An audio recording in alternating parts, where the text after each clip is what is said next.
үй жұмысын тексереді.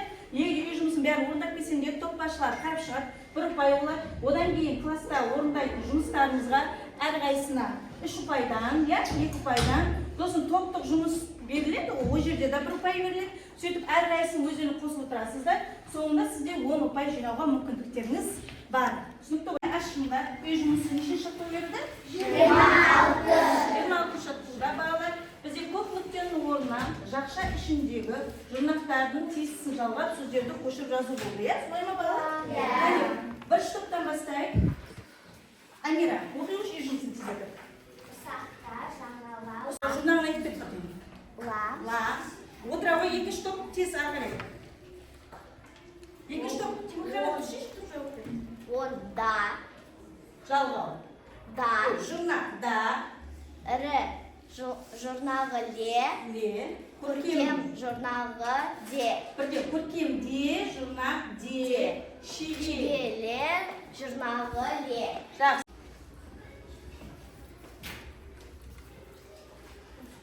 Бар онда. Бар үй жұмысы орындаған бар? Бір ұпайды қоса қойыңыздар балалар. Мақсатында шынжырдағы сұрақтар беріледі. Қол көтер жауап береміз, е? Так, бірінші, зат есім деген не? Кім? Паметтен қатты өтірді. Зат есім дегеніміз заттың атын білдіретін сөздерді зат есім дейміз. Зат есімдерге кім-кімдер, не-нелер деген сұрақтар қойылады. Мысалға, кім ана, кімдер аналар, не парта, не парталар. Жақсы, өзіне бір ұпай алады. Жарайсыз. Келесі. Негізгі және туынды зат есім дегеніміз не? Қане. Мына топтан сұрайық, е? Тимохан есім. Зат есім негізгі және туынды болып бөлінеді. Негізгі зат есім түбір сөзден жасалады. Мысалы, ана, бала, кесе.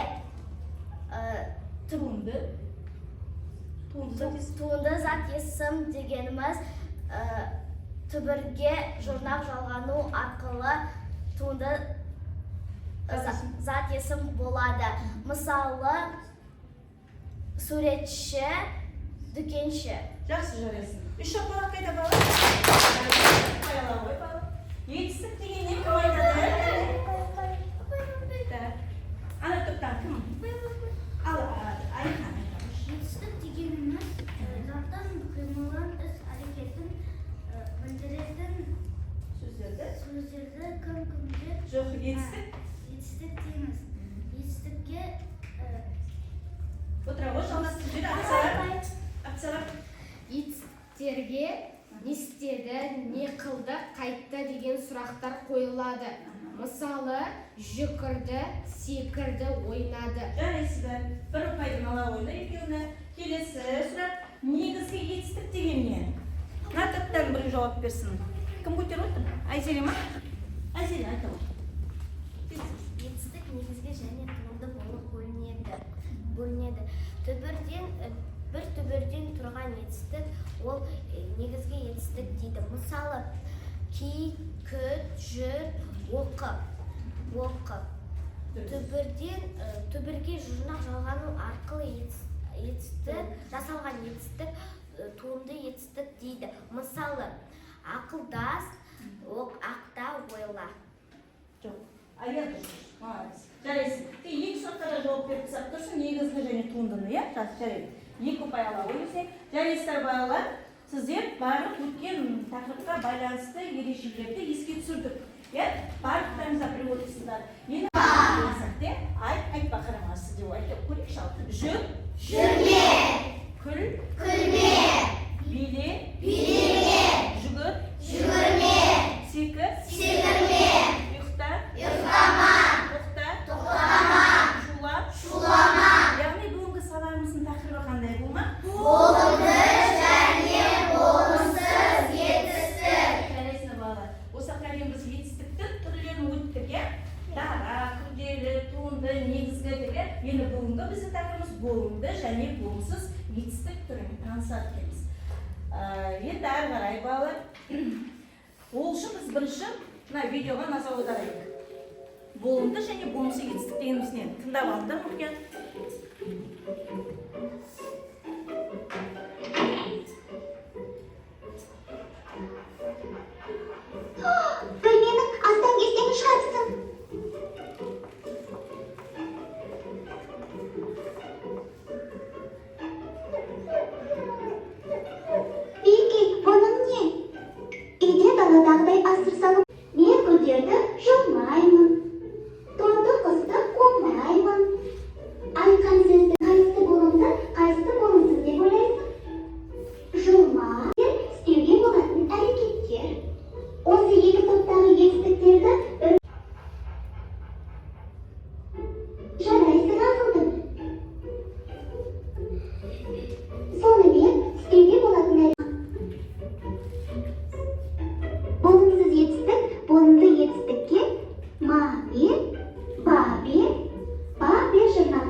Ереше түсінікті болды ма?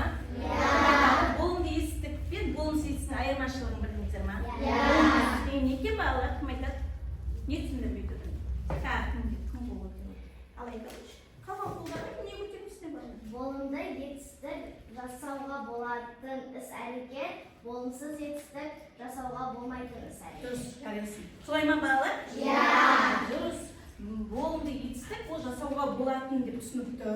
Іс-әрекетті жасауға болатын болса, болымды етістік болады. Ал іс-әрекетті жасауға болмайтын болса, онда болымсыз етістік. Ал болымсыз етістік қалай жасалады деді жаңа? Жұрнақ. Болымды етістікке жұрнақ жалғау арқылы болымсыз етістік жасалады. Қандай жұрнақта жалғанады?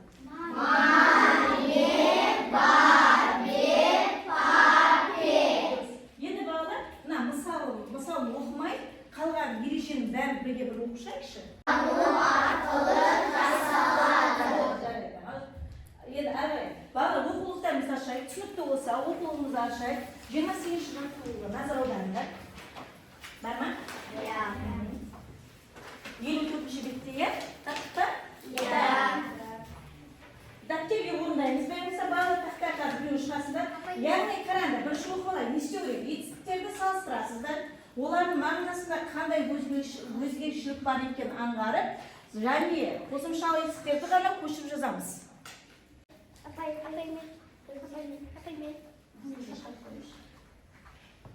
Келу ғой, Амира келу. Қалғандарын дәптерге орындаймын тез-тез балалар, қазір үлгермей қаламыз.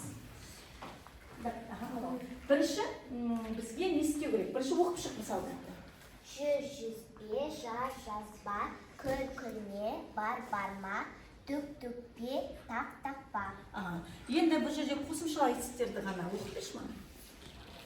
Жүзбе, жазба, күлме, барма, түкпе, тақпа. Осы етістіктерді көшіресің. Және түбірінің қосымшасын белгілейсің, бере ма? Көпке апардың.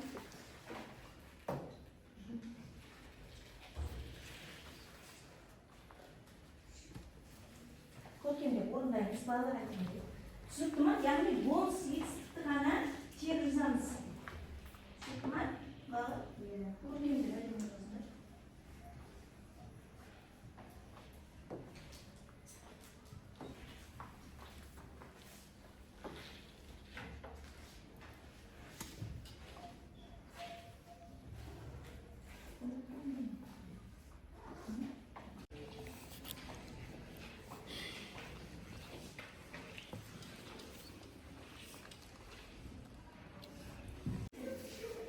Енді түбірінен жұрнақ белгілейік. Жүз түбір. Не жұрнақ. Мен жұрнақ, дұрыс. Бармақ, бар түбір. Ма жұрнақ. Түкпе. Оқулықты жабамыз, және оны көркемдеп жазамыз. Одан кейін бала қарамен жазылған етістіктерді салыстырып, олардың мағынасында қандай өзгешелік бар екенін айтасыздар. Дайынсыз ба? Кітапқа қараңдар, немесе мынау неге тақтаға қарап, мақалды жаттайық бәріміз бірге. Дайынсыз ба?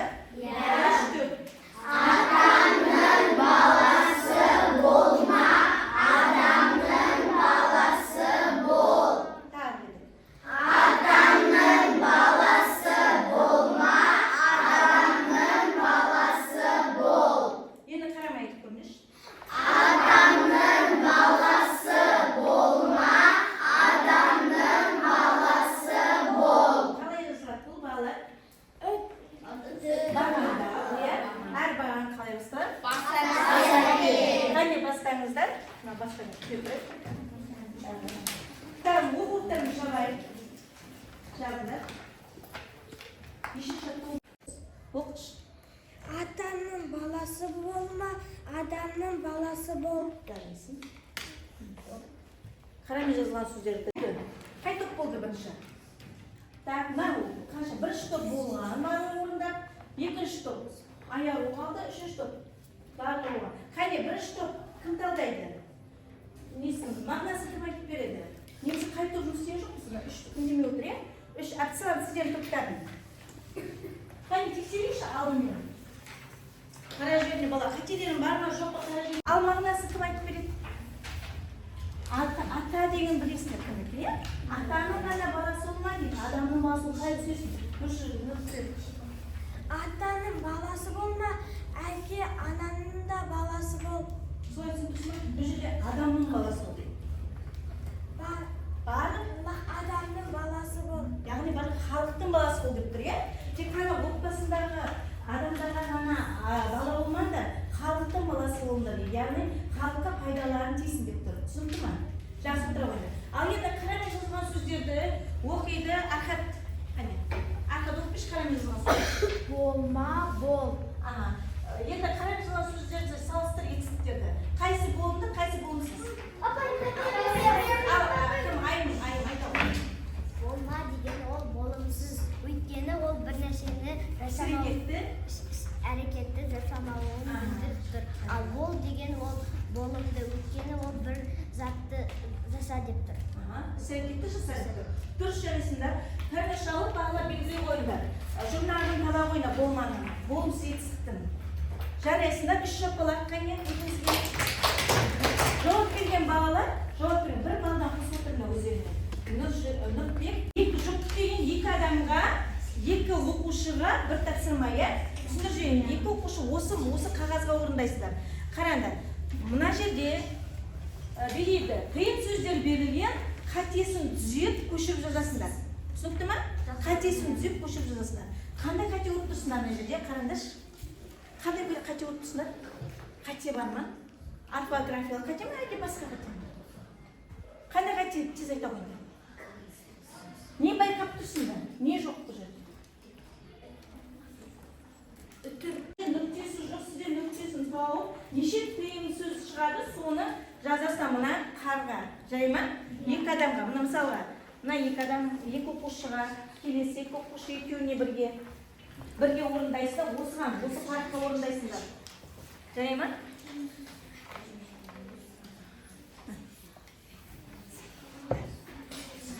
Осыған орындайсыздар. Қалай орындайсыздар бала? Мына жазасыздар балалар.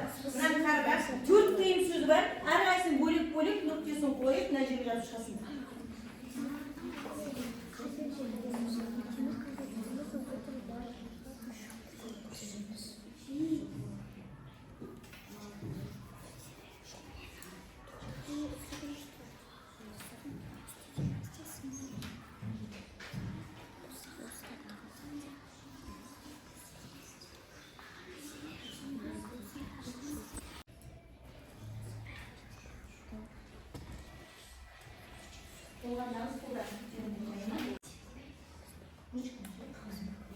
Абай болдық.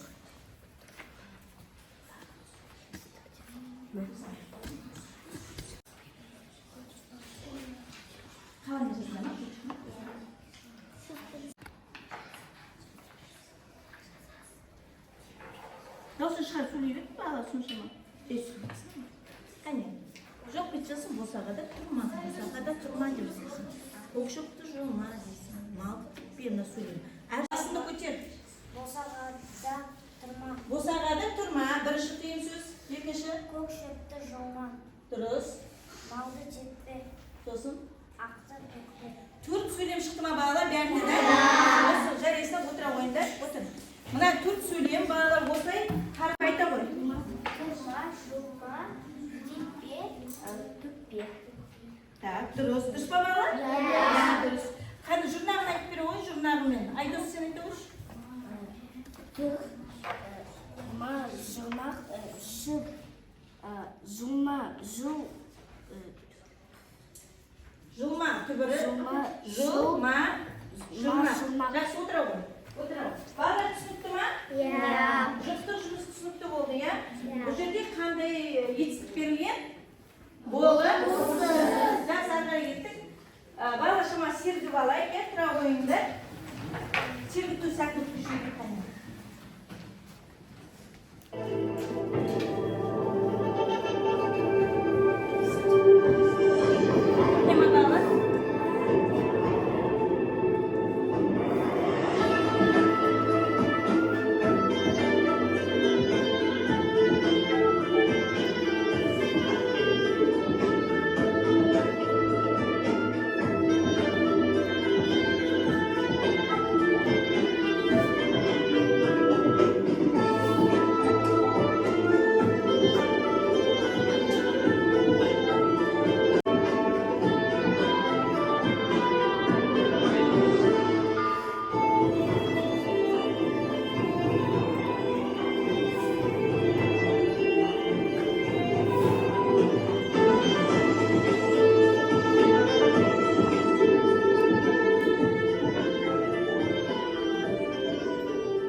жарай ма?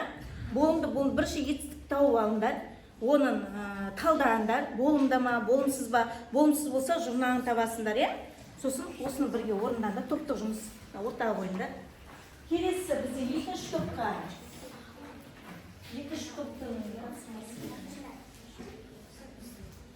сіздерде болымды болыс етістіктерді ажыратасыңдар. Екінші топ, міне тиын тұр, мынау болым жаңғағы, мынаны бірге жұмыс істеп бөлімде, болымды болымсызға бөліп, ана жерге шығып, қазір өзіміз жәшігіне саласыңдар. Келесі үшінші топ. Балалар, сіздерге үшінші топ қайда? Жақсылам, сіздерге сыйым сөздерді толықтырып жазасыңдар. Сыйым сөздерді толықтырып жазасыңдар. Мына жерде керекті сөз бар. Міне керекті сөз бар. Сыйым сөздері жазылып тұр, 5 сөйлем тұр. Осыны керек сөздер ашылып тұр. Яғни қарындашпен келесі маркермен жазабай топ болып үйіліп сені бір адам емес.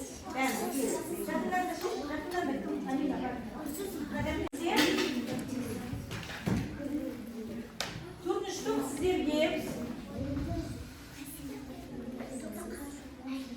балалар, сіздерге қазір келесі тапсырма беріледі. Мынау беріледі, қолды аласыздар, бір-бірден көрсетіп жіберейін. Мынаны аласыздар, саусақты, бір-бірден алып алыңдар. Бір-бірден алып алыңдар. Сыйлам берме, алауын. Отырыңдар. Мынаны ұстап отырасыздар. Қазір осымен барып сәйкестендіресіз тақтадағы тапсырманы.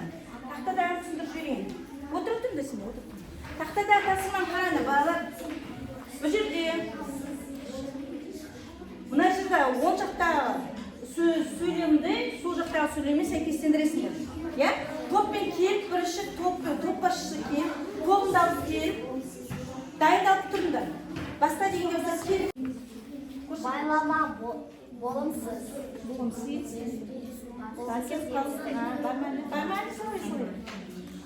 Сөйлеме болымсыз етістік. Шықпа болымсыз етістік.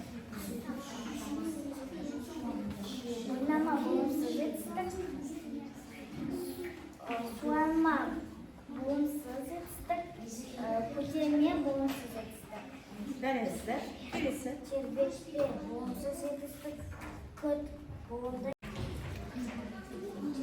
Болды? Қаттырақ болсын. Көрсетамын, қанемін. Бар болымды етістік. Көрсет. Жаңақтарды көрсетім. Сыз болымды етістік. Болымды етістік. Дұрыс орындадық, иә? Болды ма, әлі бар ма? Саз болымды етістік. Көр болымды етістік. Жақсы жарайсыздар, үш шапалар.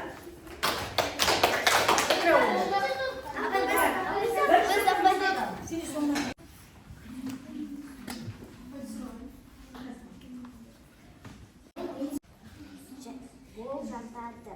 Және де қайталанып, қайтадан бол.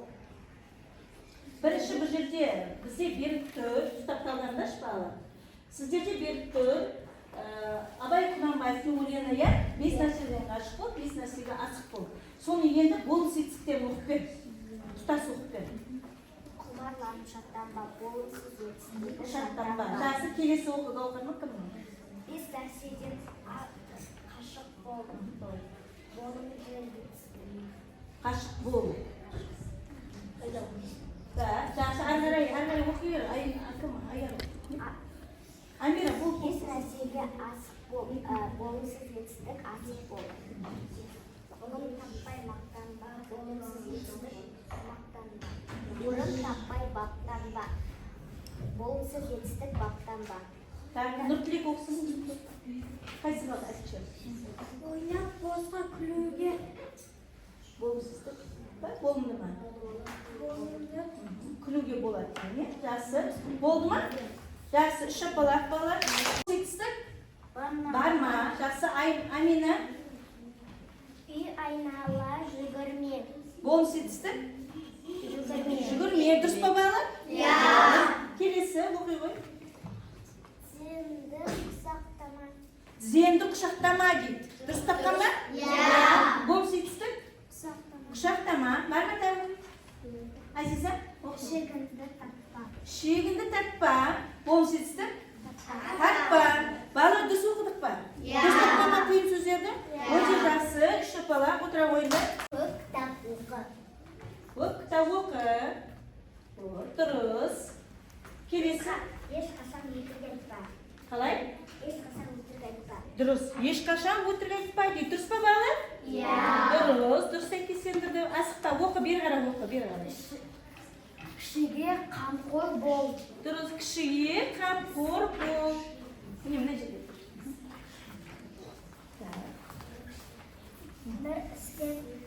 Бір істі бастасаң, аяқсыз тастама. Дұрыс. Аяқсыз тастама. Кісіге қарап арланба. Дұрыс па? Кісіге қарап күлме шыққан. Кісіге қарап күлме. Ал оны. Болды.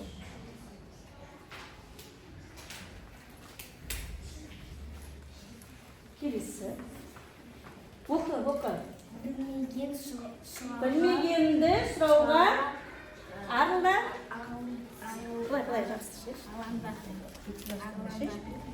Арланба. Қара камераға. Отыр енді. Көп кітап оқы. Кісіге қарап күлме. Білмегенді сұрауға арыла. Кішіге қамқор бол. Бір істі бастасаң аяқсыз тастама. Ешқашан өтірік айтпа. Қандай етістіктер кездесті бізге? Етістік. Жауап бере алмайсыз, сізге жауап берсін. Іс қимылды білдіретін, іс әрекетті білдіретін сөздерді етістік дейміз. Мысалы, жүгірді, қайтты. Жақсы отырам. Келесі. Етістік құрамы Бөлінеді. Дара және күрделі. дұрыс отыра қойыңдар. Шапалақ қайда? Келесі ақшалам туы. Етістік тұлғасына нешеге бөлінеді? Етістік тұлғасына қарай екіге бөлінеді. Туынды және Отыр. Оқы, кісіге қарап күлме. Етістік деген не? Болымды етістік ол істің болғанын, болып жатқанын білдіретін етістікті болымды етістік деп атаймыз. Мысалы, сабақ оқыды, сабақ оқыдым, сабақ оқыды.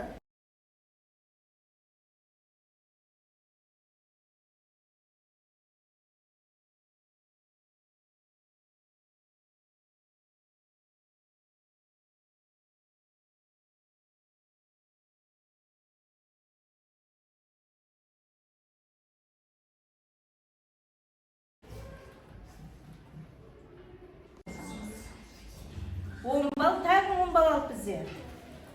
Нүктелек.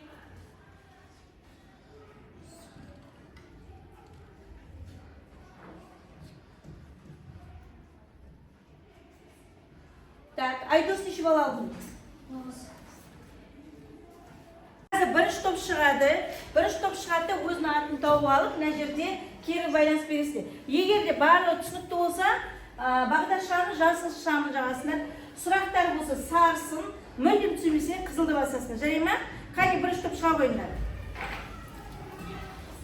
Ат жөнден тауып алыңыздар, баса қойыңдар, тез. Отыра қойыңдар. Екінші топ шығамыз.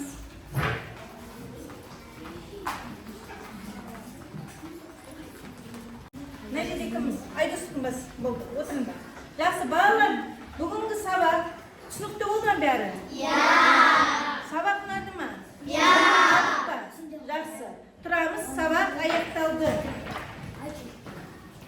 Сабақ аяқталды.